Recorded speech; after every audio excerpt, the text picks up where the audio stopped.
तेनालीराम की कहानी में आज की कहानी का नाम है झगड़ालू चमेली की कहानी। चाननपुर नामक गांव में चमेली नाम की एक महिला रहती थी जिसके पति का नाम माघो था। चमेली अपने पति से खूब लड़ती झगड़ती और उस पर अपना रौब झाड़ती थी। दोनों की एक पुत्री भी थी जिसका नाम चांद कुमारी था। चांद कुमारी देखने में बहुत ही सुंदर थी।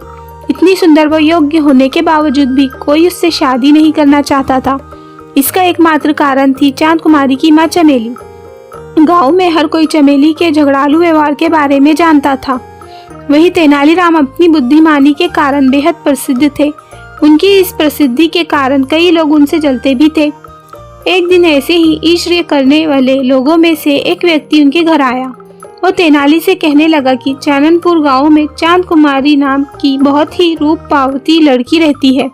वो उस सुंदर कन्या का रिश्ता तेनालीराम के भाई के लिए लेकर आया है। वो आदमी चाहता था कि विवाह पश्चात चांद कुमारी भी अपनी माँ की तरह अपने पति पर रौब झाड़े और उसे डरा कर रखे। ये सोच मन में लिए ही वो तेनाली के पास यहाँ आया था। लेकिन वो इस बात से अनजान था कि तेनालीराम का कोई भी भाई भी था। तेनालीराम को उस आदमी की खराब नीयत का पता शुरू से ही लग चुका था, क्योंकि वो भी चमेली के झगड़ालू आदत के बारे में पहले से ही जानते थे। तेनालीराम ठहरा अति बुद्धिमान। उसने नाटक करते हुए लड़की के बारे में और जानकारी ली। अंत में रिश्ते के लिए हामी भरी और उस आदमी को चाय पानी पिलाकर विदा किया। अब परेशानी ये थी कि विवाह के लिए तेनालीराम को एक भाई की आवश्यकता थी, क्योंकि वो विवाह के लिए हाँ कर चुका था। उसकी तलाश में तेनाली दूसरे गांव की ओर चल पड़े। वो युवक की तलाश कर ही रहे थे कि उन्हें रास्ते में एक परेशान युवक मिला।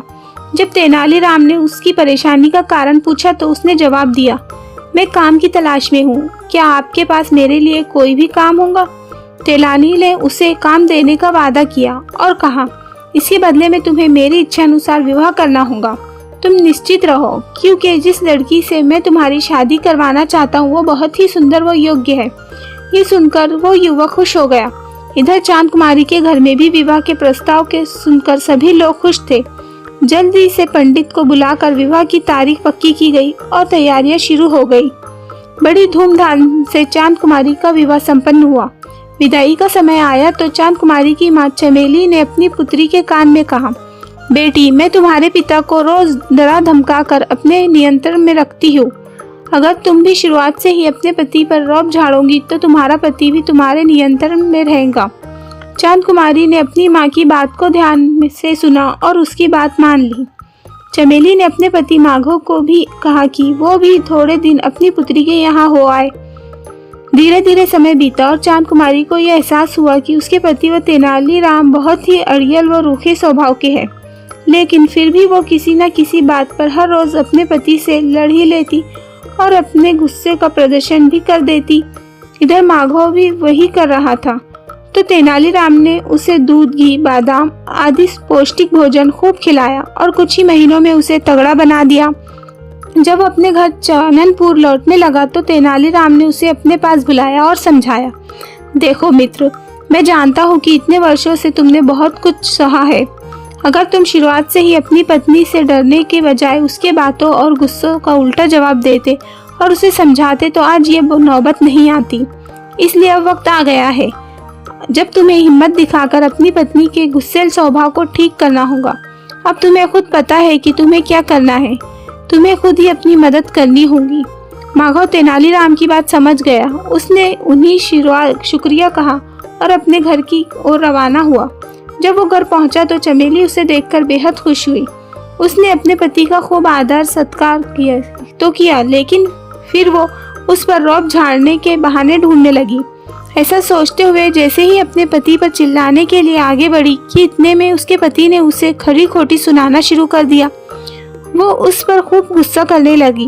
उसकी बातें सुनकर सारे पड़ोसी वहां आ गए। सबने माधो को शांत कराने की कोशिश की, लेकिन माघो का गुस्सा 7वें आसमान पर था। इतनी बातें सुनकर चमेली को सबक मिल चुका था। उसकी आंखें भर आई। उसे पता चल गया था कि जब कोई किसी को बुरा बोलता है या उसका सम्मान नहीं करता है तो कितना दुख होता है।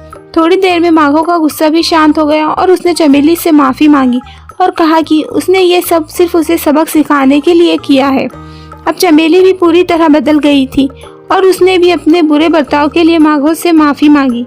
ये सब होने के बाद उसने अपनी पुत्री चांद कुमारी को भी समझा दिया था कि वो भी अपने पति की कही बातों को माने और उससे लड़ाई झगड़ा ना करे। साथ ही उसने अपनी बेटी को ये भी कहा कि किसी भी रिश्ते में स्नेह और सम्मान होना बहुत ज़रूरी है। अपनी माँ से ये सब सुनने के बाद चांद कुमारी भी अपने पति के साथ आदर सम्मान और खुशी खुशी जीवन व्यतीत करने लगी। कहानी से सीख। इस कहानी से हमें ये सीख मिलती है कि हमें कभी भी अपने माता पिता, भाई बहन, दोस्तों और प्रियजनों से कम नहीं आंकना चाहिए, बल्कि उनके साथ प्रेम व विश्वास से अपना जीवन खुशी खुशी बिताना चाहिए। किसी भी रिश्ते में आपसी समझ और मान सम्मान बहुत ज़रूरी होता है।